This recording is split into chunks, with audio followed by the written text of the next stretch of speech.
अस्सलाम वालेकुम। Kaif for business law इंशाल्लाह आज हमारा लेक्चर नंबर 19 है। चैप्टर 5 आई कैप की बुक का हम स्टडी कर रहे हैं। कॉन्ट्रैक्ट एक्ट का बेसिकली चौथा चैप्टर है। कॉन्टिजेंट कॉन्ट्रैक्ट को हम इंशाल्लाह डिस्कस करेंगे, आज कंप्लीट करेंगे। कल हमने डिस्कस किया था कॉन्टिजेंट कॉन्ट्रैक्ट होते क्या है, पहले क्विकली वो रिवाइज कर लेते हैं, उसके बाद फिर आगे आज डिस्कस भी करेंगे और इसकी प्रैक्टिस भी कर लेंगे कि रूल्स क्या हैं कंटीजेंट कॉन्ट्रैक्ट की इन्फोर्सिबिलिटी मतलब वैलिड होने के और वॉइड होने के। ठीक है, उनको इंशाल्लाह डिस्कस कर लेंगे। अच्छा जी, सबसे पहले आगे दोबारा बात के कंटीजेंट कॉन्ट्रैक्ट होते क्या हैं। तो कल हमने पढ़ा कि भाई कंटीजेंट कॉन्ट्रैक्ट से मुराद एक इंतहाई वैलिड कॉन्ट्रैक्ट, बिल्कुल सही कॉन्ट्रैक्ट है, वैलिड कॉन्ट्रैक्ट है, लेकिन सिर्फ और सिर्फ इसके अंदर एक कंडीशन, एक कंटीजेंसी पाई जाती है कि ये कॉन्ट्रैक्ट तब होगा या नहीं होगा। ठीक है, कि मैं ये काम करूंगा या नहीं करूंगा जब कोई और इवेंट, जब कोई डिफरेंट इवेंट, एक अनसर्टेन इवेंट है, फ्यूचर का इवेंट है, जो कि कोलेटरल है, जो इसके साथ जुड़ा हुआ है लेकिन अलग है, जब वो वाला इवेंट होगा या नहीं होगा, ठीक है, तब मैं ये वाला कॉन्ट्रैक्ट परफॉर्म करूंगा। अब हमने कल एग्जांपल्स भी देखी, जैसे इंश्योरेंस और गारंटी वाले देख लेते हैं। इंश्योरेंस के एग्जांपल के अंदर हमने बात की कि इंश्योरेंस कंपनी और एक इंडिविजुअल क्लाइंट ने आपस में कॉन्ट्रैक्ट किया। इंश्योरेंस कंपनी ने कहा कि भाई आप मुझे महीने के 3,000 रुपया दें, मैं आपको, अगर आपकी गाड़ी का एक्सीडेंट हुआ, वैसे नहीं दूंगा पैसे, अगर आपकी गाड़ी का एक्सीडेंट हो गया मैं आपको पैसे पे करूंगा। ठीक है, अब देखिए एक सेपरेट कॉन्ट्रैक्ट था कि आपने इंश्योरेंस प्रीमियम मुझे देना, मैं आपको इंश्योरेंस कवर दूंगा, लेकिन डिपेंड किसके ऊपर कर गया, गाड़ी के एक्सीडेंट होने के ऊपर, on happening of accident of a car. ठीक है, उसके ऊपर डिपेंड कर रहा है। This is a contingent contract. दूसरे की तरफ आ रहे हैं गारंटी की तरफ। बैंक ने भाई एक बंदे को कर्जा दिया, वो बंदा मेरे पास है, उसने कहा मेरी गारंटी तो दे दो बैंक को। मैंने कहा भाई ठीक है, दे देते हैं गारंटी। मैं बैंक के पास गया, मैंने बैंक को कहा कि भाईजान आपने कर्जा उस बंदे को दिया, आपने उसी से पैसे लेने हैं, लेकिन अगर वो पैसे वापस नहीं करेगा तो मैं आपको पैसे वापस करूंगा। ठीक है, तो ये क्या है, मैं आपको पैसे वापस करूंगा, लेकिन कब करूंगा, if on non happening of that uncertain event, कि अगर वो शख्स आपको पैसे नहीं देगा, अगर उसने दे दिए फिर मेरा आपका क्या ताल्लुक है, मैंने आपको पैसे क्यों पे करने हैं। तो ये भाई कंटीजेंट कॉन्ट्रैक्ट होते हैं। इसके अंदर जो अहम तरीन बात थी वो कोलेटरल को समझने की बात थी। कोलेटरल इवेंट से मुराद है कि भाई असल कॉन्ट्रैक्ट कुछ और है, लेकिन जो इवेंट जिसके ऊपर डिपेंड कर रहे हैं वो अलग से एक चीज़ है, वो अलग है, बिल्कुल सेपरेट है, वो इसका पार्ट नहीं है। जैसे कि हमने घर वाली एग्जांपल ही, हमने पहली एग्जांपल ही हमने कहा कि भाईजान आप मुझे घर बना कर दें, मैं आपको 5 करोड़ रुपया दूंगा, लेकिन तब दूंगा, आपने देखो घर बनाया, एक आपका प्रॉमिस था, मेरा प्रॉमिस था 5 करोड़ देना। ठीक, ये एक वैलिड कॉन्ट्रैक्ट था, लेकिन इसके अंदर हमने एक कंटीजेंसी डाली कि भाई ये 5 करोड़ रुपया कब आपको दूंगा, जब एक आर्किटेक्ट आके इसको अप्रूव करेगा। हो सकता है कि वो डिसअप्रूव भी कर दे, लेकिन मैंने एक कंडीशन डाली और आप एग्री करें इसके साथ, आपने मतलब दोनों ने एग्री करके म्यूचुअल कंसेंट के साथ इसको बना लिया कॉन्ट्रैक्ट का पार्ट, कि भाई अगर एक आर्किटेक्ट अप्रूव करेगा, वो डिसअप्रूव भी कर सकता है, तो अगर वो अप्रूव करेगा तब मैं आपको पैसे दूंगा। ठीक है, दूसरी एग्जांपल नीचे थी, उसके अंदर कोलेटरल इवेंट नहीं था। वो क्या थी कि भाई आप मुझे घर बनाकर दें, जब काम कंप्लीट करेंगे ना तब मैं आपको पैसे दूंगा।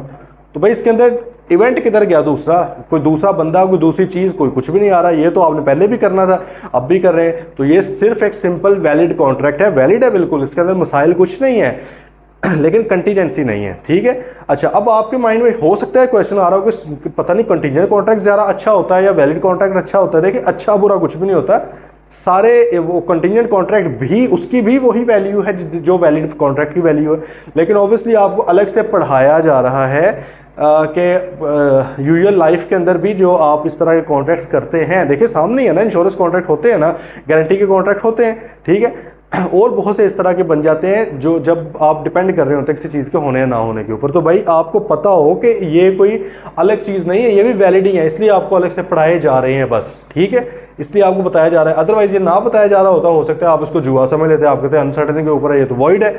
तो लेकिन वो आपको बता रहे हैं कि भाईजान अनसर्टेन इवेंट के ऊपर डिपेंड कर रहा है, अनसर्टेन इवेंट इटसेल्फ कॉन्ट्रैक्ट नहीं है, इसलिए आपको समझाई जा रही है बात बस। ठीक है जी, अच्छा, आज हम बात करेंगे जी रूल्स फॉर इन्फोर्सिबिलिटी, मतलब इन्फोर्स कब होगा कब नहीं होगा ऑफ कंटीजेंट कॉन्ट्रैक्ट। भाई कंटीजेंट कॉन्ट्रैक्ट इन्फोर्स कब होगा कब नहीं होगा। देखिए अब बुक के अंदर ऑब्वियसली एक टेबल सा उन्होंने बनाया हुआ है, आपने टेबल याद करना है, टेबल याद कर लें, लेकिन इसके पीछे आपको कॉन्सेप्ट समझना चाहिए, लॉजिक समझना चाहिए, जो कि इंशाल्लाह इंतहाई ईजी है। हम एक दो बस करेंगे, बाकी आपने खुद इसको समझ लेना है, कर लेना है। ठीक है, आज की होम असाइनमेंट आपकी ये है, पहले गौर से समझ लें, ये जो हम रूल्स पढ़ेंगे आपने इन रूल्स को लाइन बाय लाइन लिखना है। ठीक है, अभी हम देख रहे थे किस तरह लिखना है, सारे रूल्स आपने एक बार लिख के तो वो आपके अपनी अपने जिस तरह भी आपको समझ लाए उसकी बात लिख लेना है, ठीक है। बस वो कवर कर रहे हो हर एरिया को। देखें इधर आए, इधर हमने कहा है कि भाई हमारा जो कॉन्ट्रैक्ट है वो डिपेंड करता है फ्यूचर के किसी फ्यूचर और अनसर्टन नहीं होता है, फ्यूचर के किसी अनसर्टन इवेंट के होने पर भी डिपेंड कर सकता है और ना होने पर भी डिपेंड कर सकता है। ऐसे ही है ना, मतलब दो तरह के इवेंट्स हो गए। फिर एक आपका होता है जो कि डिपेंड कर रहा है किसी चीज़ के होने पर, और एक आपका कॉन्ट्रैक्ट है जो तब इन्फोर्सेबल होगा जब कोई चीज़ ना हुई, ठीक है। अच्छा, अब इसके अंदर ना उन्होंने एक टाइम का एक कॉन्सेप्ट डाल दिया है कि हो सकता है कि हम टाइम की बात भी कर लें, एक फिक्स टाइम डाल दिया जाए कि यार अगर 1 साल में ये चीज़ हो गई, अगर 1 साल के अंदर ये चीज़ होगी तब मैं अपना कॉन्ट्रैक्ट परफॉर्म करूंगा, वरना नहीं करूंगा, ठीक है। या अगर 1 साल में ये चीज़ ना हुई, अगर 1 साल के अंदर, जो कल हम एग्जाम्पल ले रहे थे, अगर 1 साल के अंदर मिस्टर अली ने बैंक को कर्जा वापस ना किया, 1 साल के अंदर अंदर मिस्टर अली ने बैंक को कर्जा ना वापस किया तो मैं करूंगा। तो भाई कौन कर्जा वापस करेगा? मैं करूंगा बैंक को वापस। बात आ रही है समझ? इंश्योरेंस वाली बात कर लें। इंश्योरेंस के अंदर अगर इंश्योरेंस कंपनी कह रही है कि भाई अगर 5 साल के अंदर अंदर एक्सीडेंट हो गया तब हम आपको नुकसान उसका भरेंगे, 5 साल के बाद हुआ तो हम नहीं भरेंगे, हो सकता है ना इस तरह का कॉन्ट्रैक्ट? क्या मसला है इसमें? बिल्कुल वैलिड है। तो भाई उन्होंने कहा कि भाई इसमें आप टाइम भी डाल सकते हैं, किसी जगह पे टाइम होगा, किसी जगह पे ओपन होगा, ठीक है। किसी जगह पे टाइम डाल दिया जाएगा 2 साल तक, 3 साल तक, 4 साल तक, 5 साल तक, किसी जगह पे ओपन छोड़ दिया जाएगा, टाइम डिस्कस नहीं किया गया, उसका मतलब वहां पे टाइम फिक्स नहीं है, ठीक है। इस तरह के हो सकते हैं ना, पहले तो इसको हजम कर लें कि इसमें कोई वो मसला तो नहीं है, कोई ऑब्जेक्शन तो नहीं है, कोई ये तो नहीं कहेगा नहीं नहीं सर इस तरह कैसे हो सकते हैं। मैंने आपको एग्जांपल दी है, पॉसिबिलिटी है ऐसे होने की, ठीक है, तो इसका मतलब हो सकते हैं। चलें अब ज़रा आए इधर। ये वैसे इस टेबल की बजाय ना मैं थोड़ा सा इसको और तरह से मुझे तो थोड़ी समझ आती है, मैं उस तरह एक बना लेता हूँ, लेकिन इन दी एंड आपने ना नैरेटिव फॉर्म, मतलब लाइंस की फॉर्म में इसको करना है तैयार, इसको बस समझने के लिए। देखें कंटिंजेंट कॉन्ट्रैक्ट है, कंटिंजेंट पे एक लाइन ज़रा बना लेते हैं। कंटिंजेंट ऑन किस चीज़ पे कंटिंजेंट है? On happening of event. Event का मतलब अनसर्टन इवेंट ही है, मतलब है कि भाई ये हैपनिंग के ऊपर डिपेंड कर रहा है। और दूसरी तरफ फिर ऑब्वियसली कौन सा रहेगा? Contingent on non happening of event, event के ना होने पे, मतलब गारंटी वाला जिस तरह कॉन्सेप्ट है वो इंश्योरेंस वाला समझ लें तो एग्जाम्पल, ठीक है। अच्छा, अब इसके अंदर भी वो कहता है कि जी अगर तो 2 सिचुएशन हैं, एक सिचुएशन है जिसके अंदर टाइम फिक्स्ड है, फिक्स टाइम है, और एक है जी टाइम नॉट फिक्स्ड टाइम। देखें इसको ना रट्टे मारेंगे ना तो ये भूल जाना है, कंफर्म भूल जाना है, क्योंकि ऐसी चीज़ होती है कि एक वर्ड इधर उधर हुआ भूल जाता है। इसका कॉन्सेप्ट समझना, इसकी लॉजिक, इसकी कॉमन सेंस समझनी है, इंतहाई कॉमन है, इंतहाई मतलब इसके अंदर कॉमन सेंस मौजूद है। अगर समझेंगे, अगर रट्टा मार के जाएंगे ना टाइम फिक्स है फलां फलां, ये कंफर्म भूल जाना यार, ये इस तरह की चीज़ें नहीं याद रहती होती जब आपको इसका लॉजिक ही नहीं पता। हालांकि लॉजिक इतना आसान है, अभी करते हैं सारा समझ आएगा, ठीक है भाई। टाइम फिक्स्ड है, टाइम फिक्स से मुराद क्या है? अगर आप कहेंगे यार अगर ये 1 साल के अंदर इवेंट हो गया, अगर इवेंट 1 साल के अंदर हो गया, ये टाइम फिक्स है। इधर है टाइम कोई फिक्स नहीं, इधर सिंपल क्या, अगर इवेंट हो गया, टाइम नहीं बोला आपने, गल आ रही है समझ या नहीं? इधर आपने क्या कहा, इसका मतलब मैं उर्दू तर्जमा कर रहा हूं, contingent on happening on event and time is fix. अगर 1 साल के अंदर इवेंट हो गया तो मैं ये अपना कॉन्ट्रैक्ट परफॉर्म करूंगा। अगर 1 साल के अंदर टाइम फिक्स था, या 2 साल, 2 साल के अंदर, 3 साल के अंदर इवेंट हो गया तो मैं अपना कॉन्ट्रैक्ट परफॉर्म करूंगा। यहाँ पे अगर इवेंट हो गया तो मैं अपना कॉन्ट्रैक्ट परफॉर्म करूंगा, इसमें साल मैंने निकाल दिए, टाइम फिक्स नहीं है, ठीक है। अच्छा, अब इधर भी ऑब्वियसली यही फिक्स टाइम है, और इधर क्या है? टाइम नॉट फिक्स्ड है। उर्दू में बता दूं क्या मैं कहना चाह रहा हूं? मैंने कहा कि भाईजान अगर ये 2 साल में चीज़ ना हुई तो मेरा आपका कॉन्ट्रैक्ट वैलिड है, मैं कॉन्ट्रैक्ट परफॉर्म करूंगा। अगर 3 साल में चीज़ ना हुई तो मैं अपना कॉन्ट्रैक्ट परफॉर्म करूंगा। या मैं क्या कह रहा हूं, अगर चीज़ ना हुई तो मैं कॉन्ट्रैक्ट परफॉर्म करूंगा, साल मैंने निकाल दिए। तो आइए गल समझ नहीं, माऊं पर के तो नहीं बैठ गए, की बोली जा रहे हैं उस्ताद जी? दोबारा बोलूँ? ठीक है, दोबारा बोल दूँ? चले, यहाँ पे वो क्या कह रहा है, उसने कहा कि भाई अगर 2 साल में 3 साल में इवेंट हो गया, अगर 3-4 साल में ये चीज़ हो गई तो मेरा और आपका कॉन्ट्रैक्ट वैलिड हो गया, मैं कॉन्ट्रैक्ट परफॉर्म करूंगा। यहाँ पे वो क्या कह रहा है, अगर इवेंट हो गया, टाइम फिक्स ही नहीं है, उधर साल बोल रहा है इधर साल नहीं, कभी भी ज़िंदगी में इवेंट हो गया तो मैं कॉन्ट्रैक्ट परफॉर्म करूंगा। इधर अगर 2 साल में ये इवेंट ना हुआ तो मैं कॉन्ट्रैक्ट परफॉर्म करूंगा, अगर पूरी ज़िंदगी में कभी भी ये इवेंट ना हुआ तब मैं जाकर कॉन्ट्रैक्ट परफॉर्म करूंगा। आई गल समझ? अब ज़रा आगे चलें। अच्छा, अब ये टाइम फिक्स वाला इन्फोर्सेबल कब होता है?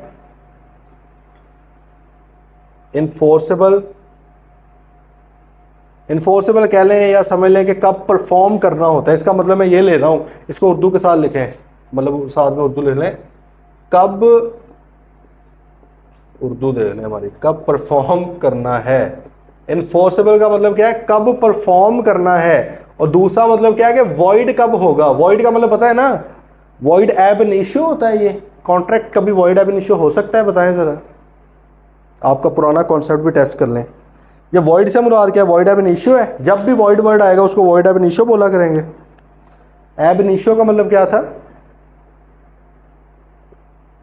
शुरू से, सिरे से ही, जीरो से ही, पैदाइश से ही। क्या कभी कोई कॉन्ट्रैक्ट पैदाइश से ही गलत हो सकता है?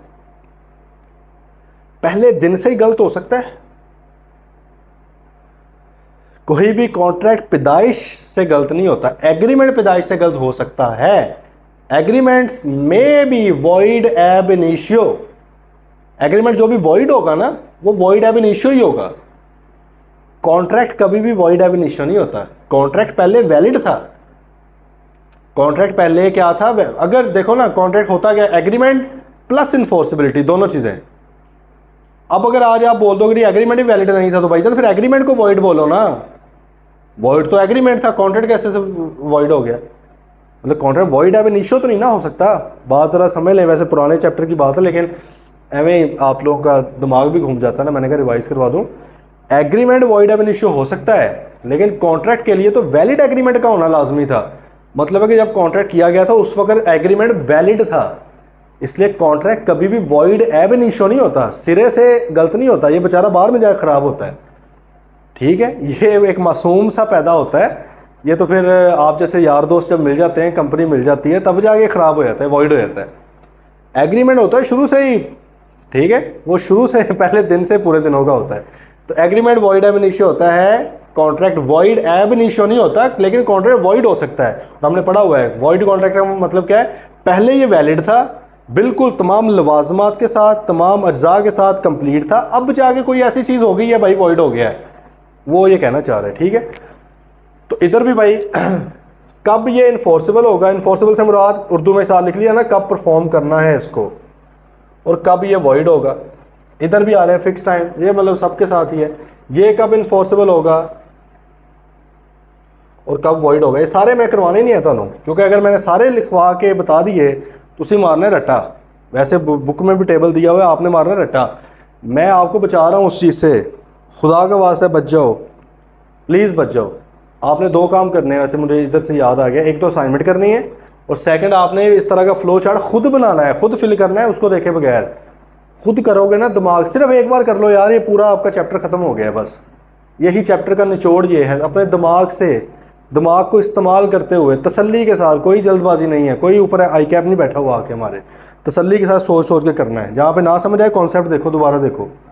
ठीक है, अच्छा, और इधर भी आपका क्या है, इन्फोर्सेबल कब होगा, वॉइड कब होगा।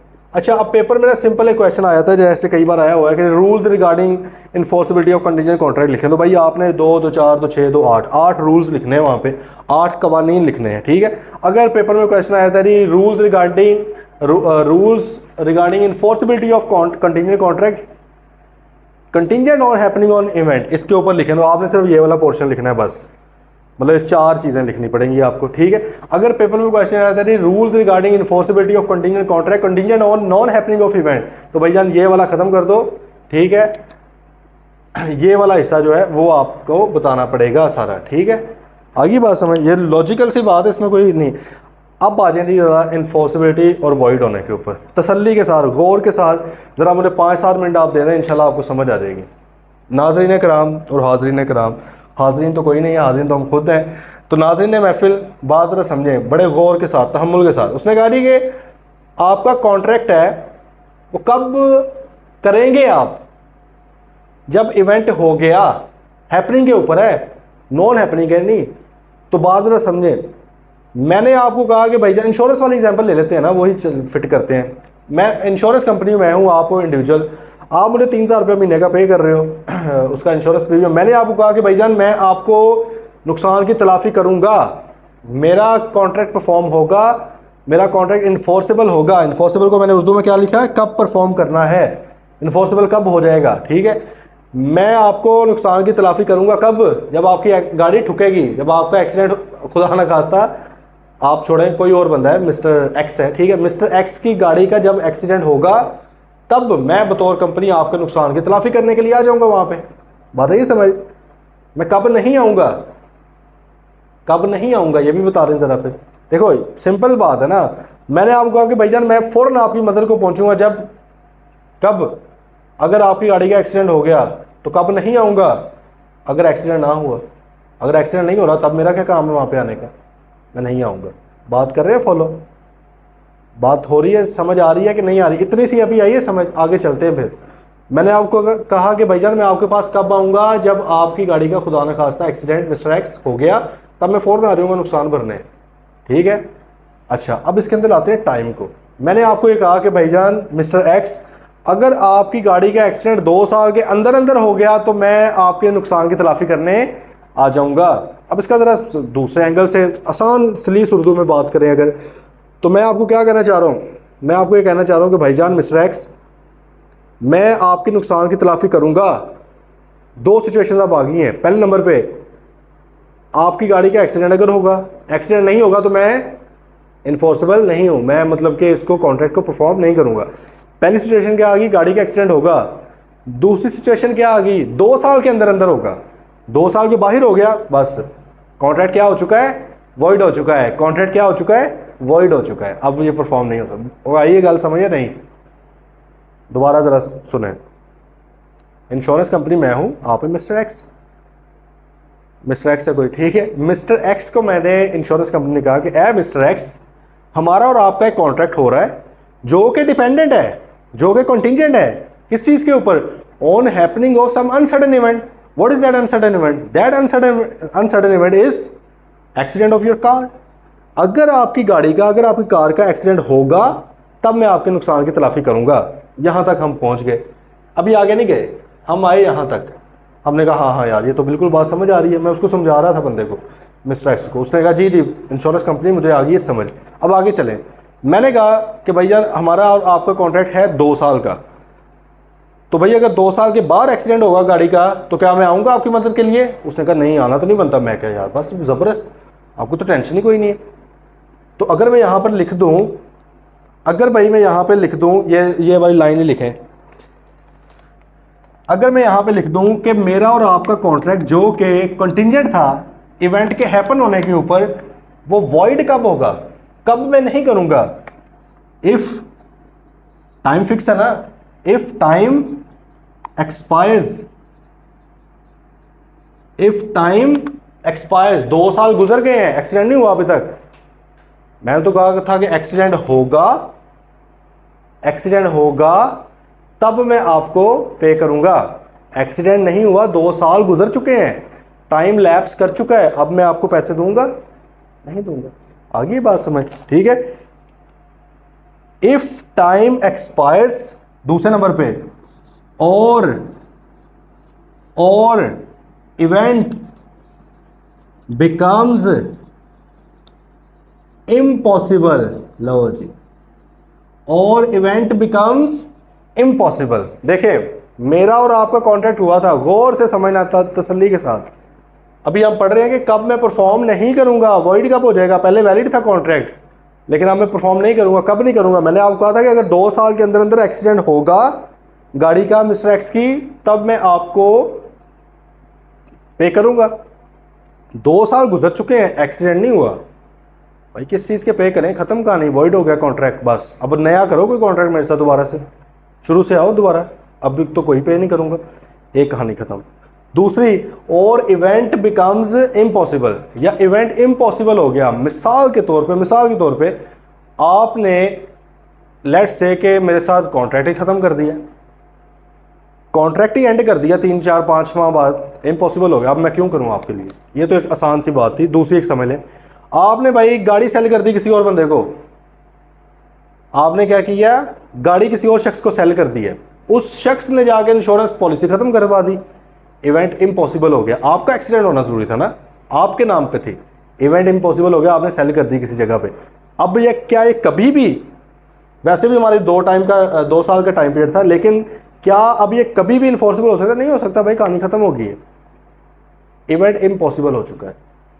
और बात आई है समझ। दूसरे एक और एग्जांपल देख लेते हैं। एक शख्स है जी, उसने एक दूसरे बंदे को कहा कि भाई मैं आपको 50 लाख रुपया दूंगा जब आप शादी करेंगे किसी फलां बंदी के साथ। अच्छा, ये ब्रोकरेज वाला एग्रीमेंट नहीं हो रहा, ये ना समझना। ब्रोकरेज के अंदर क्या होता है, पार्टी खुद दे रही होती है पैसे, यार ये लो पैसे, मेरे से शादी करो, उससे डिवोर्स लो, फलां चीज़ें, ये नहीं हो रहा। मैंने आपको ये कहा कि यार मैं आपको पैसे दूंगा, ठीक है, अगर आपकी शादी हुई फलां बंदी के साथ, ये हमारा कॉन्ट्रैक्ट, मतलब हमारा कॉन्ट्रैक्ट क्या है, मैं आपको पैसे दूंगा, ठीक है, आप भी बदले में कोई ना कोई चीज़ परफॉर्म कर देंगे, आप शादी कर रहे हैं बस, ठीक है। अच्छा, मैं आपको पैसे दूंगा, लेकिन ये डिपेंड किसके ऊपर है। अगर आप उस बंदी के साथ शादी करेंगे, मैंने आपको टाइम दे दिया 2 साल का, भाई अगर 2 साल के अंदर आप उस बंदी के साथ शादी करते हैं, मैं आपको पैसे दूंगा। 2 साल के अंदर आपने शादी कर ली, आपने क्या किया, शादी कर ली, तो मैंने भी यही कहा था ना, शादी करेंगे तो मैं पैसे दूंगा, शादी कर ली, कॉन्ट्रैक्ट क्या हो गया, इन्फोर्सेबल। इसको सिंपल स्लीज इंग्लिश के अंदर हम क्या लिख लें कि भाई इन्फोर्सेबल टाइम अगर फिक्स हो, अगर वक्त फिक्स किया गया है, तो सिर्फ एक सिचुएशन में आपका कॉन्ट्रैक्ट इन्फोर्सेबल होता है, कौन सा, if event happens with in time.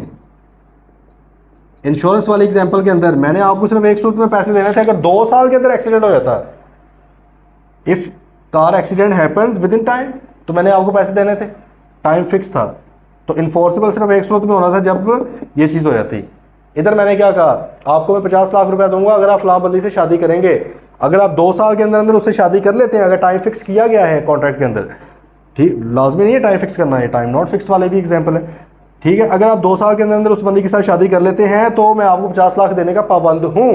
लेकिन वॉइड कब हो जाएगा, 2 साल गुजर गए हैं, शादी नहीं की, इफ टाइम एक्सपायर्स, 2 साल गुजर गए, शादी नहीं की। एक तो ये एग्जाम्पल। दूसरा, और इवेंट बिकम्स इम्पॉसिबल, उन्होंने कितने और कर ली है, उसने कहीं और कर ली है, तो इवेंट बिकम्स इम्पॉसिबल। सही है। पाकिस्तान में तो एटलीस्ट इस्लामी के लिए देखा जाए तो आप फीमेल तो नहीं एक टाइम पे एक से ज़्यादा शादी कर सकती, किसी और कल्चर के अंदर हो सकता है कि अलाउड हो, अब उस कंट्री के हवाले से देखी जाएगी चीज़। हमारे यहाँ पे क्या है, इस्लामी के लिए देखा जाए तो इम्पॉसिबल हो गया, ठीक है।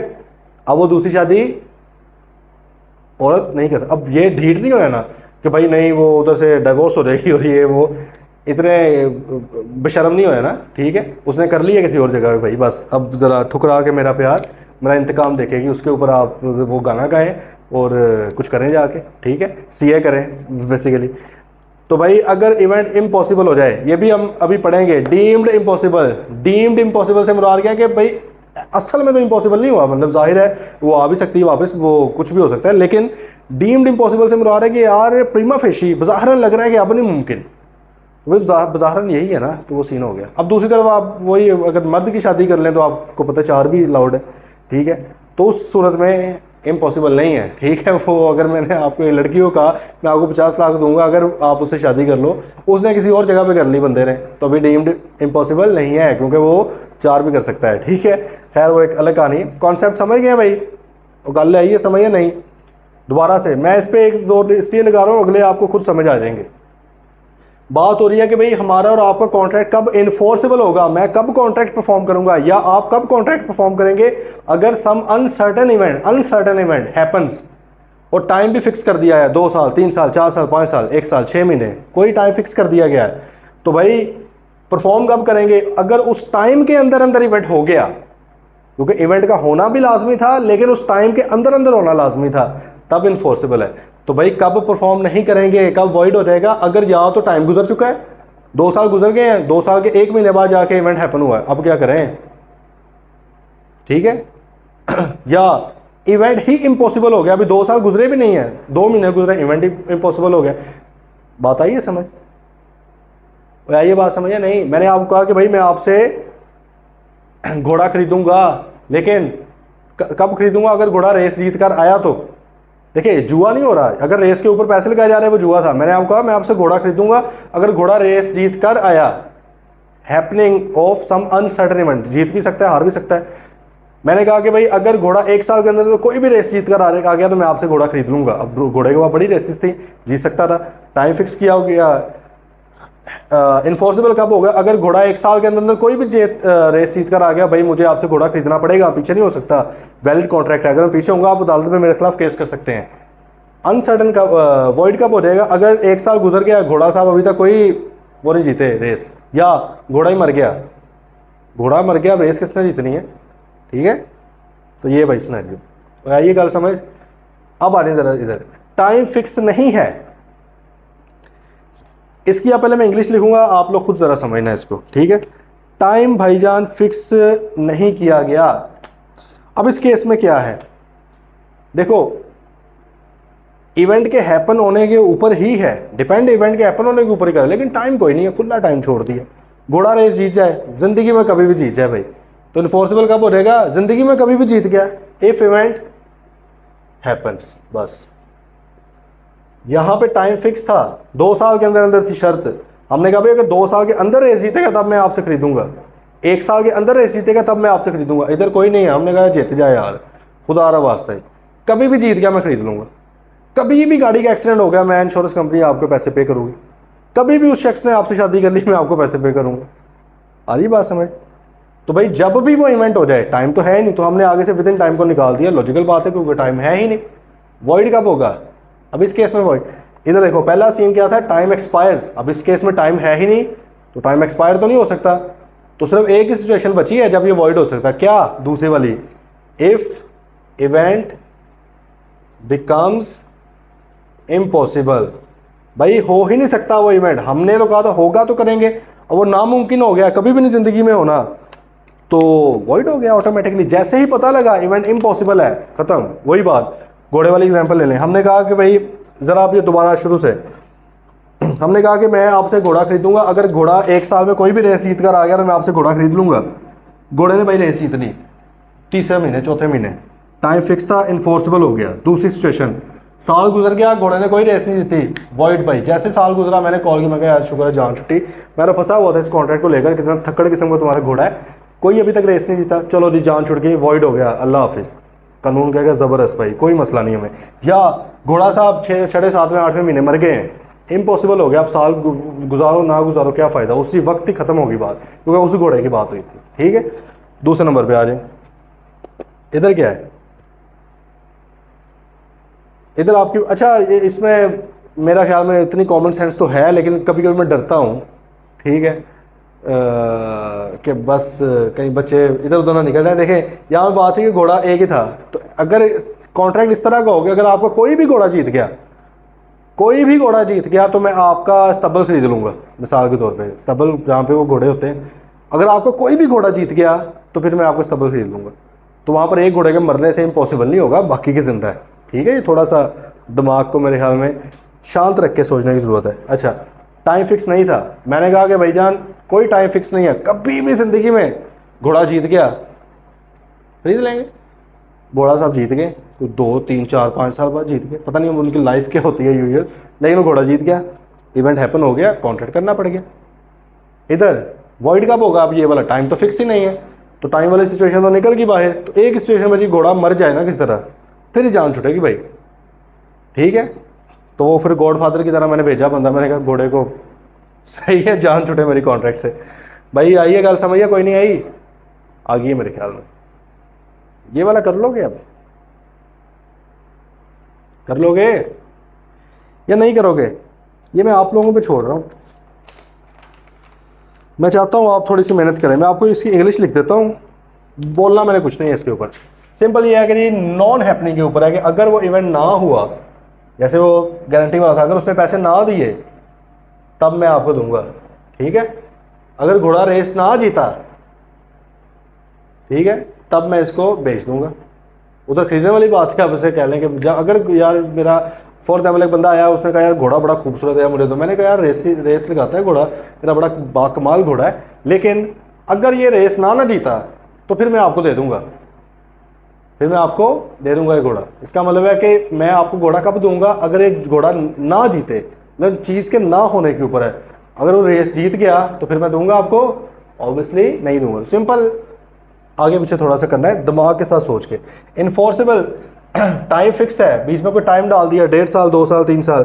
अब इस केस में क्या होगा भाई, आपका कब हो जाएगा मैंने कहा था चीज़ के ना होने के ऊपर, तो भाई या तो इफ टाइम एक्सपायर्स, या तो टाइम एक्सपायर हो जाए और इवेंट बिकम्स इम्पॉसिबल। ये अभी अभी पढ़ी है ना एक चीज़, एक जगह पे, कहाँ पढ़ी थी, यहाँ पे पढ़ी थी। इधर देखो, बात जरा समझ नहीं है, गौर से समझ नहीं है, रट्टा नहीं मार रहा है। अच्छा, इसको बताने का ये नहीं है मेरा मकसद कि आप रट्टा मार के बैठ जाओ कि इंदे अली उधर लिख दो। देखो यार, ये ना बड़ी गंदी अप्रोच होती है। कई बार चीज़ें आसान होती हैं तो आपको लगता है इधर क्रैम कर लें, ये प्लीज़ इस तरह ना करें। आपके इंशाल्लाह आपने फाइनल भी करना है, MSS भी करने हैं CA के, तो वो इस अप्रोच के साथ नहीं होने अगर आप रट्टे मारने बैठ गए। अब मैं आपको बताने लगा हूँ, मेरा दिल नहीं करा वैसे अब बताऊँ भी आपको, ठीक है, लेकिन प्लीज़ रट्टा ना मारना। सिंपल एक बात समझाने के लिए कह रहा हूँ। देखो, ये था इवेंट के हैपन होने के ऊपर डिपेंड कर रहा था, तो हमने कहा यार ये वॉइड कब होगा ये वाला, यार जब वो इवेंट हैपन ना हुआ, टाइम फिक्स था, या टाइम एक्सपायर हो गया, या वो इवेंट इम्पॉसिबल हो गया। दो चीज़ें हमने कहा कि यार हमने इसको इन्फोर्स तो करना था अगर वो इवेंट हो जाता, लेकिन इससे जान कैसे छुट सकती है, वॉइड कैसे हो सकता है। यार आपने क्या कहा था इवेंट होने पे, यार चलो अगर इवेंट इम्पॉसिबल हो जाए फिर जान छुट जाएगी, हाँ जी सर वॉइड हो जाएगा, या अगर टाइम ही एक्सपायर हो जाए तो फिर वॉइड हो जाएगा, हाँ जी बिल्कुल हो जाएगा। अब उधर क्या था, इधर मसला है कि हमने डिपेंड करवाया हुआ है इवेंट के ना होने के ऊपर, ना होने के ऊपर। अब हम अगर यहाँ पे इवेंट ना हो, ये साबित हो जाएगा इवेंट नहीं हुआ, तो भाई फिर इन्फोर्सेबल हो जाएगा। तो जैसे कि अगर टाइम एक्सपायर हो गया, टाइम एक्सपायर हो चुका है जो भी था, इवेंट अभी तक नहीं हुआ, तो इसका क्या मतलब है कि कॉन्ट्रैक्ट हमारा वैलिड हो गया है, कॉन्ट्रैक्ट हमें करना पड़ेगा। दूसरे नंबर पे टाइम, दूसरा क्या था, इवेंट इम्पॉसिबल हो गया, इवेंट हो ही नहीं सकता, तो हम भी तो यही कह रहे थे इवेंट ना हो तो फिर हमें ये वाला कॉन्ट्रैक्ट करना पड़ेगा। आगे ये गल समझ। गारंटी की एग्जांपल ले लें, हमने कहा कि भाई 1 साल के अंदर अंदर अगर उसने आपको पैसे वापस ना किए तो मैं आपको पैसे वापस करूंगा। इन्फोर्सेबल कब होगा, अगर टाइम एक्सपायर हो गया, उसने पैसे वापस नहीं किए, उसने पैसे वापस नहीं किए, करने चाहिए थे, नहीं किए उसने पैसे वापस, तो मैंने भी तो यही कहा था अगर वो आपको पैसे वापस नहीं करेगा मैं आपको पैसे दूंगा 1 साल के अंदर अंदर। ठीक, 1 साल गुजर गया, उसने पैसे नहीं दिए, भाई इन्फोर्सेबल मुझे देने पड़ेंगे बैंक को। या event becomes impossible, becomes impossible से मुराद आप समझ लें जिसने पैसे देने थे वो डिफॉल्टर हो गया, अदालत ने उसको बैंकरप्ट करार दे दिया, भाई इसके पास है ही कख नहीं है इसके पास, अभी 3 महीने हुए थे, वो डिफॉल्टर करार दे दिया गया, बैंकरप्ट हो गया, दिवालिया हो गया। अब क्या हो गया, इम्पॉसिबल हो गया। अब क्या मैं उसका वेट करूँगा कब वो बैंक ने फ़ौरन मेरे पास आया ना, सर जी आयो तुसी गारंटी दी इसलिए आओ पैसे, इन्फोर्सेबल हो गया हमारा कॉन्ट्रैक्ट। आ गई बात समझ। तो भाईजान ये वाली सिचुएशंस अब आपने खुद बनानी है, ठीक है। और आपकी असाइनमेंट एक क्या है, एक तो इसको पूरा बना लेना है, और दूसरी असाइनमेंट आपकी ये है, मतलब पूरा फ्लो चार्ट ये बनाना है दोबारा। दूसरी ये है आपने नैरेटिव फॉर्म में लिखना है। समझ लें, सुन लें ज़रा मैं क्या कह रहा हूँ, और ये इंतहाई ज़रूरी है। जब आप वो लिखेंगे ना, सोच के लिखना है, ये इस तरह नहीं लिखना होते है सीधे होते, क्योंकि ये मिल रहे होंगे आपस में, जाहिर है वो हैपनिंग है वो नॉट हैपनिंग है, तो वो उल्टा ही है ना एक दूसरे का, तो मिल जाएंगे। लेकिन please please please for God sake ना हरकत करना रट्टे वाली। अच्छा, आपने एक तो ये बना लेना, दूसरी आपकी असाइनमेंट ये है, आपने ये लिखना है if a contract is contingent on happening of some uncertain event and the time is fixed, सुन रहे हो, दोबारा सुन लेना, ठीक है। if the contract is contingent on happening of some uncertain event and the time is fixed, या ये भी कह सकते हो on happening of some uncertain event within some specified time, ठीक है। the contract becomes enforceable if the event happens within time, ये आपने एक लाइन लिखनी है, दोबारा बोल देता हूँ लाइन, ठीक है। if a contract is contingent upon happening of some uncertain event within a specified time, the contract becomes enforceable if that uncertain event happens within time, अगर वो टाइम के अंदर हो जाए। ये आपने लाइन लिखी, अब आपने इसकी लाइन लिखनी है, if a contract is contingent on happening of some uncertain event within a specified time the contract becomes void if the time expires और इवेंट बिकम्स इम्पॉसिबल। या तो टाइम एक्सपायर हो गया, अभी तक इवेंट नहीं हुआ, या आपका इवेंट ही इम्पॉसिबल हो गया तो वॉइड हो जाएगा। और अब इसी तरह आपने बाकी सारे भी लिखने हैं। कितनी सिचुएशन है? 8 सिचुएशन है, 8 लाइनें बनेगी भाई, सिंपल। आइए गल समझ, चले जी। अच्छा, अब नीचे लिखा हो रही है हैपनिंग टेबल में लास्ट पे, happening of an impossible event. अच्छा, ये हमने कल भी बात की थी कि आपका जो कॉन्ट्रैक्ट है ना वो अनसर्टेन इवेंट के ऊपर डिपेंड करना चाहिए, इम्पॉसिबल इवेंट के ऊपर नहीं। अनसर्टेन से मुराद क्या है कि ये तो पता है कि होगी चीज़, अनसर्टेन है कि यार मतलब हो भी सकती है नहीं भी हो सकती, इम्पॉसिबल नहीं है उसका होना। अगर किसी चीज़ का होना इम्पॉसिबल है, मतलब कभी हैपन हो ही नहीं सकती, तो भाई ये वॉइड एग्रीमेंट है। हमने कल भी पिछले लेक्चर में भी पढ़ा था ना, जब एक मैंने लिस्ट बनाई थी उसमें हमने कहा था इम्पॉसिबल जो एग्रीमेंट्स होते हैं दे आर वॉइड एग्रीमेंट्स। भाई अब कंटिन्यूअस कॉन्ट्रैक्ट के अंदर आपके एग्रीमेंट्स भी वैलिड होने चाहिए। वो जो सारा कुछ अप्लाई होता है ना दूसरे कॉन्ट्रैक्ट्स के ऊपर, वो सारा कुछ इधर भी है। सिंपल इसमें और जो सिंपल कॉन्ट्रैक्ट में और कंटिन्यूअस कॉन्ट्रैक्ट में फ़र्क क्या है कि कंटिन्यूअस कॉन्ट्रैक्ट के अंदर एक कंटीजेंसी आ जाती है, एक डिपेंडेंसी आ जाती है किसी सर्टेन इवेंट के अनसर्टेन इवेंट के होने या ना होने के ऊपर। इसके अलावा कोई फ़र्क नहीं है। जो वैलिड कॉन्ट्रैक्ट के एसेंशियल्स थे वही तमाम एसेंशियल कंटीजेंट कॉन्ट्रैक्ट के हैं, विद एडिशन। एडिशन क्या है कि भाई इसके अंदर डिपेंडेंसी ऑन अनसर्टेन इवेंट आ जाती है, ठीक है। लेकिन अगर इम्पॉसिबल इवेंट के ऊपर आप डिपेंड कर रहे हैं भाईजान, वो वॉइड है। अगर आप कहेंगे यार आप उड़कर दिखाएंगे किसी इंसान को, आप उड़कर दिखाएंगे खुद, तो फिर मैं मतलब है कि ये आपके साथ कॉन्ट्रैक्ट करूंगा, ठीक है। ये भाई क्या है, ये इम्पॉसिबल चीज़ है। मैं आपको 50 लाख रुपया दूंगा अगर आप फलां बंदे की वाइफ को जिंदा करके दिखाएंगे। वो कहेगा मसा मसा मारी है तो जिंदा करना आ गया। तो अगर आप फलां बंदे की वाइफ को जिंदा करके दिखाएंगे मैं आपको, भाई इम्पॉसिबल इवेंट है, आप नहीं कर सकते, ठीक है सर। चलो अब एक छोटा सा कॉन्सेप्ट आ गया, फिर एग्जांपल्स देख लेते हैं और प्रैक्टिस कर लेते हैं। उसने कहा when event based on future conduct is deemed impossible. जैसे हमने वो एग्जांपल ले ली थी शादी वाली, उसने कहा कि कई बार आपने ढीठ बन के नहीं बैठे रहना कि यार इम्पॉसिबल हले केड़ा होया है। देखो घोड़े के केस में सिंपल है, घोड़ा मर गया, जान छुट गई, चलो जी इम्पॉसिबल हो गया ना, उसी घोड़े की शर्त लगाई थी, वही घोड़ा मर गया। बात आ रही है समझ? उधर तो इजी था, ठीक है। आप वो गारंटी वाली एग्जांपल ले लें। मैंने कहा था यार फलां बंदा अगर आपको फलां बंदा बैंक को वापस नहीं करेगा कर्जा, तब मैं दूंगा, उसने कर्जा ही वापस कर दिया। ये तो चलो हैपन भी हो गया एक चीज़, ठीक है। या दूसरी तरफ आप कह रहे हैं कि वो बंदा बैंकरप्ट हो गया है, अब इम्पॉसिबल है, या वो कभी भी नहीं दे सकता पैसे। बात आ रही है समझ? वो कह रहा है कि कई बार तो बिल्कुल क्लियर इम्पॉसिबिलिटी नज़र आ जाएगी आपको, ठीक है। वहाँ पर आपका एक और सिचुएशन, लेकिन कई बार डीम्ड इम्पॉसिबल है। इम्पॉसिबल की सिचुएशन नजर आई, फिर तो सिंपल बात है ना, आप कर लेंगे उसके ऊपर फैसला। मसला आता है कि अभी इम्पॉसिबल नहीं है, अभी डीम है। अब डीम का मतलब क्या है कि ख्याल किया जा सकता है, समझा जा सकता है। अब समझने के लिए कॉमन सेंस जरूरी है, common sense is not so common. देखते हैं, उसने कहा if the future event on which a contract is continued is the way in which a person will act at an unspecified time, the event shall be considered to become impossible when such person does anything which renders it impossible that he should so act within any definite time or otherwise than under further contingencies। देखो उसने बड़ी अजीबोगरीब से एक बात कर दी, English इतनी heavy बोल दी है। सिंपली वो ये कह रहा है कि अगर आपका फ्यूचर अनसर्टन इवेंट किसी शख्स के कोई काम करने के ऊपर डिपेंड कर रहा है, लेकिन उस बंदे ने कोई ऐसी हरकत कर दी है जिसकी वजह से अब वो उस बंदे का जो काम आपने सोचा हुआ था वो इम्पॉसिबल हो गया, वो नहीं हो सकता, ठीक है। दोबारा सुने, उसने कहा कि भाईजान अगर आपका कोई फ्यूचर का अनसर्टेन इवेंट वो ये है कि कोई बंदा कोई एक्ट करेगा, कोई फलां चीज़ करेगा, लेकिन उस शख्स ने कोई ऐसी हरकत कर दी है, कुछ ऐसा कर दिया है कि अब वो चीज़ हो ही नहीं सकती, ठीक है। तो फिर क्या है, उसको डीम्ड इम्पॉसिबल भी कंसिडर किया जा सकता। देखिए अगर मैं आपको कहूँगा मैं आपको 50 लाख रुपया दूंगा अगर आप फलां बंदी से शादी करें, फलां बंदी मर गई है, मतलब वैसे ही डेड हो गई है। ये तो सिंपल इम्पॉसिबल हो गया ना शादी करना। लेकिन दूसरी बार है, उस बंदी ने किसी और आगे से किसी और शख्स के साथ शादी कर ली है, ये डीम्ड इम्पॉसिबल है। अब आप सब्र नहीं करेंगे, रफ्तार वो वेट नहीं करेंगे उसका कि वो आए, जैसे बाकी गई वो भी गई, ठीक है, कट गया, तो भाई यहाँ पे डीम्ड इम्पॉसिबल इसको बोला जाएगा। एग्जांपल देखें, उसने कमाल एग्रीज टू पे सरमद अ सम ऑफ मनी टू कमाल ने सरमद को कहा मैं आपको पैसे दूंगा इफ़ सरमद मैरिड शाजिया। चलो ने एग्जांपल भी वही ले ली।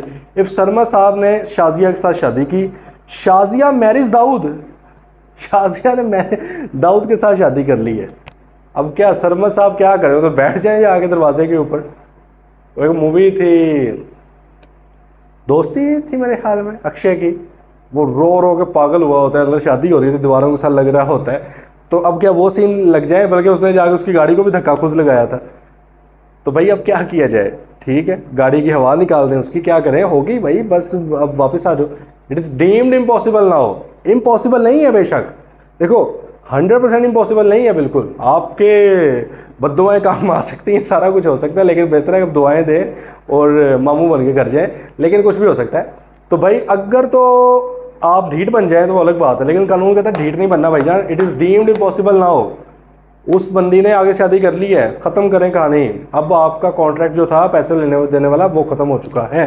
तो उसने क्या कहा, the marriage of Sarmad to Shazia must now be consider impossible although it is possible that Dawood may die. तो बिल्कुल पॉसिबल है, दाऊद साहब मर गए, ठीक है, या कुछ हो गया, या डिवोर्स हो गई, या वॉट, लेकिन वो कहता है कि भाईजान अब आपका जो सीन है ये ख़त्म हो चुका है। अब अगर बाद में वो डिवोर्स लेके आ जाए, या आपके दाऊद साहब मर जाएं और वो वापस आपके साथ आके शादी कर ले, अब ये पुराने वाला कॉन्ट्रैक्ट एंड हो चुका हुआ है। आप सरमद जाके ढीठ होकर नहीं कहेगा अकरम को, अकरम ही था, कमाल को, कि भाईजान लाओ 50 लाख रुपए, आपने कहा शाजिया से अगर शादी कर लो तो मैं तुम्हें 50 लाख रुपया दूंगा, देखो मैंने दाऊद को मार दिया और मैं ले आया उसको, और इस तरह, या शाजिया खुद आ गई है, उसको मेरा प्यार खींच के ले आया, अब आप मुझे 50 लाख रुपया दो। क्योंकि नहीं भाईजान, वो वाला जो कॉन्ट्रैक्ट था ना वो वॉइड हो गया था, वॉइड होने के बाद दोबारा से रिवाइव नहीं हो सकता कभी भी कोई चीज़, ठीक है, जब वॉइड होगी इसका मतलब उस डे पे खत्म होगी, दोबारा करना न्यू कॉन्ट्रैक्ट करो, ठीक है। अब न्यू आप कर सकते रहे कि वो कभी आएगी, तो भाई वॉइड कब हो गया था, जब वो इवेंट बिकम्स इम्पॉसिबल, डिपेंड कर रहा था ऑन हैपनिंग ऑफ इवेंट, आप उससे शादी करोगे तब। लेकिन जैसे ही उसने किसी और के साथ शादी कर ली, डीम्ड इम्पॉसिबल है, इम्पॉसिबल नहीं बना, डीम्ड इम्पॉसिबल, लग रहा है कि अब इम्पॉसिबल है। ओके नहीं, बात आ गई समझ। चलें एग्जांपल देखें, Aslam makes a contract to sell a horse to Bakir if Chand to whom the horse has been offered refuses to buy it. अच्छा, असलम ने बाकिर को कहा मैं आपको घोड़ा बेचूंगा, लेकिन अगर चांद को मैंने ऑलरेडी ऑफर की हुई है, अगर चांद इसको नहीं खरीदेगा ना तब मैं आपको बेच दूंगा। देखो अब मेरा और असलम का और बाकिर का एक आपस में कॉन्ट्रैक्ट है, डिपेंड किस पे कर रहा है, चांद के रिफ्यूज़ल के ऊपर। अगर चांद इनकार करेगा, मतलब है कि नॉन हैपनिंग पे हो गया ना, कि अगर वो करेगा, उसने कहा चांद रिजेक्टेड दी ऑफर, चांद साहब ने क्या किया भाईजान, ऑफर आपकी जो थी वो रिजेक्ट कर दी है, तो अब क्या हो गया, आपका कॉन्ट्रैक्ट आपस में इन्फोर्सिबल हो गया, सिंपल। नेक्स्ट आ रहे हैं, एंड्रयू कॉन्ट्रैक्ट्स टू पे अ सम ऑफ मनी टू बेका इफ बेका मैरिज क्रिस्टोफर। ओके भाई, एंड्रयू साहब ने कहा कि मैं आपको पैसे पे करूंगा अगर बेका ने क्रिस्टोफर के साथ शादी कर ली। क्रिस्टोफर डाइस, चलो जी, क्रिस्टोफर ये सोनू का नहीं मर गया, वो एक मूवी थी पंजाबी,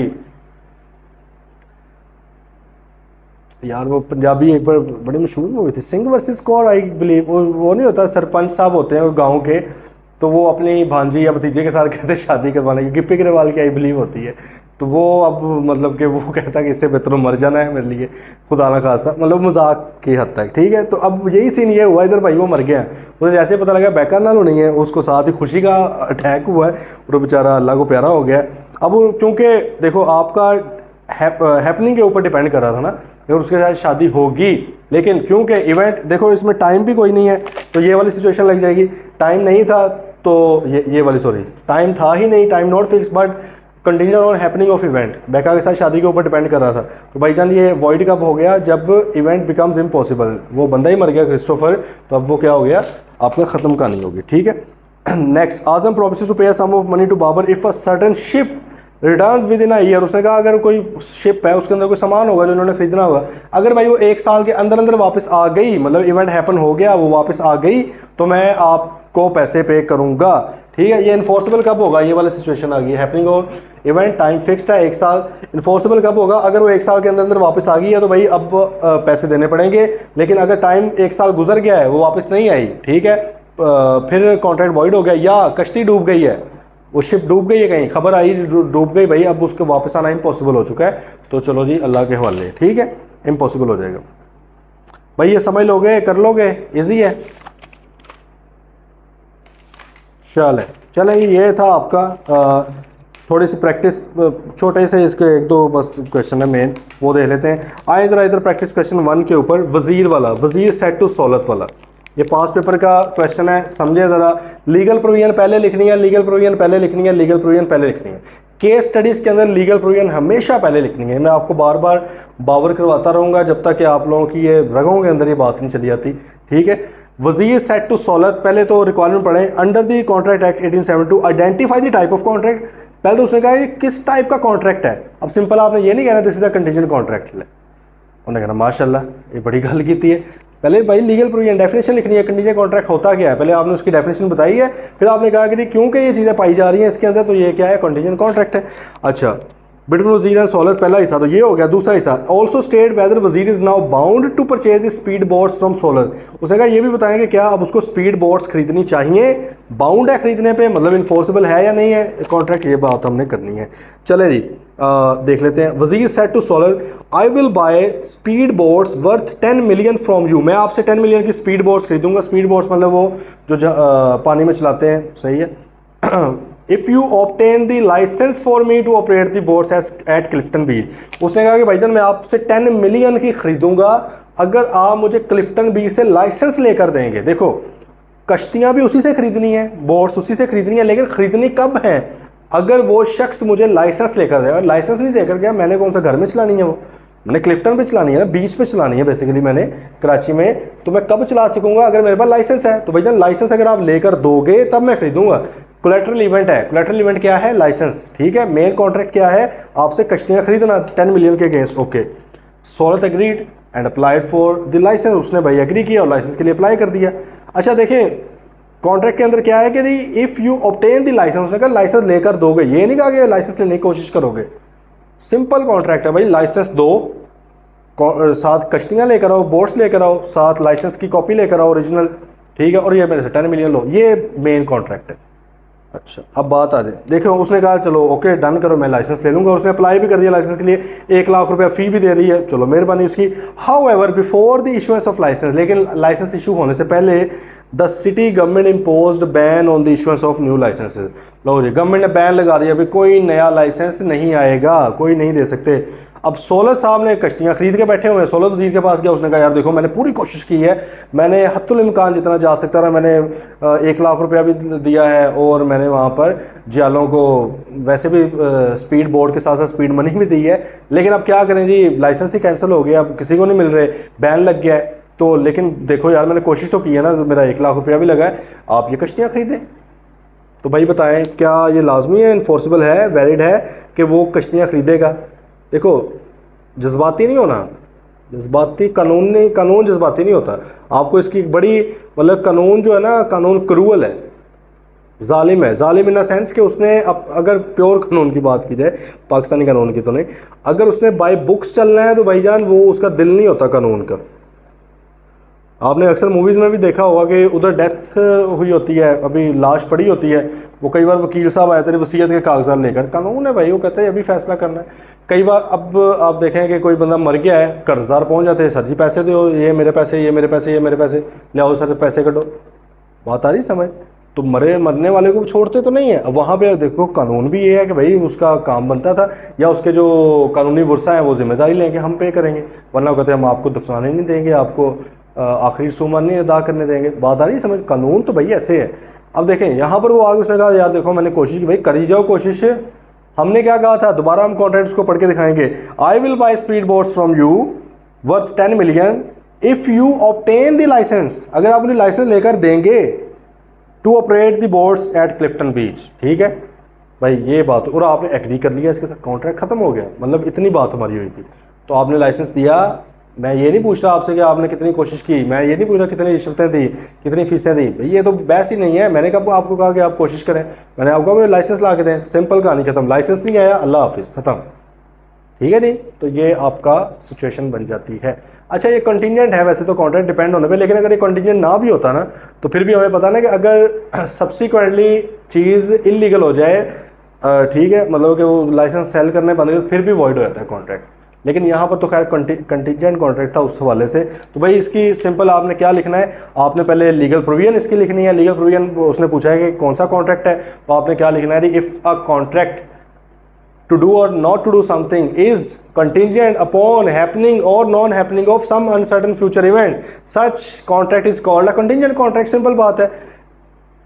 और आगे आपने लिखना है because the contract between वजीर and Solat to buy speed boats worth 10 million was contingent on obtaining the license, hence it was a contingent contract. ये आपने सिंपल लिख दिया, ऊपर वाली बात पहली होगी। दूसरे नंबर उसने कहा also state whether Wazir is now bound to purchase the speed boats from Saulat, कि भाई क्या उसने उससे खरीदनी थी। तो अब आपने यहाँ पर लिखना है कि भाईजान कैसे नहीं है। तो ये इसमें से देखें कौन सी सिचुएशन लग रही है, सारी सिचुएशन में से ये वाली लग रही है। हमने कहा था ये on happening on event, time fix नहीं था यहाँ पे। तो हमने यहाँ पे क्या बात करनी है, हमने यहाँ पे ये कहना है कि भाईजान as the contract was contingent on happening of an event या happening of some uncertain event, वो आपने लिखना है on obtaining of license, because the license was not obtained the contract become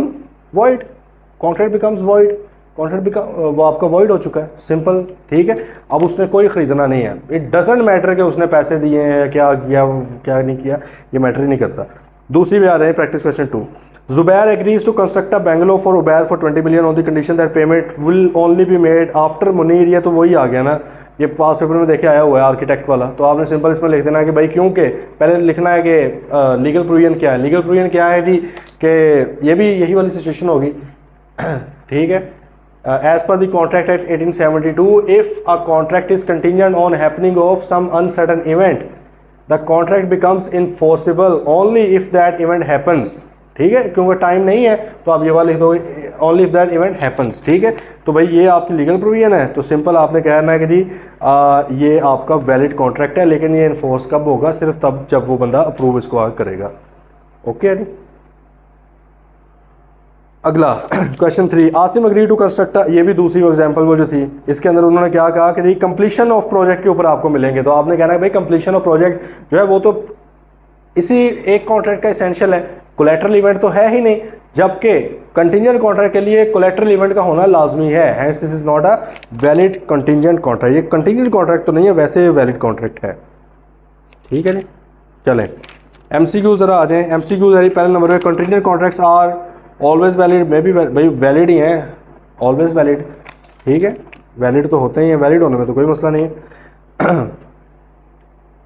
आगे आ गया जी, performance of contingent contract depends on, किस पे डिपेंड करता है जी, happening on non happening of some uncertain event. D वाला देखें, हैपनिंग और non happening of some uncertain event collateral to such contract. देखें ये जो लोग होते हैं इनको थोड़ा सा पढ़ के निशान लगाने की आदत है, उन्होंने तीसरा लगा के गलत कर लेना था। चौथे वाला ज़्यादा कॉम्प्रिहेंसिव है, उसने कहा कि भाई हैपनिंग और non happening of some uncertain event which is collateral to the main contract, जो कि कोलैटरल भी है, तो ये डी बनेगा।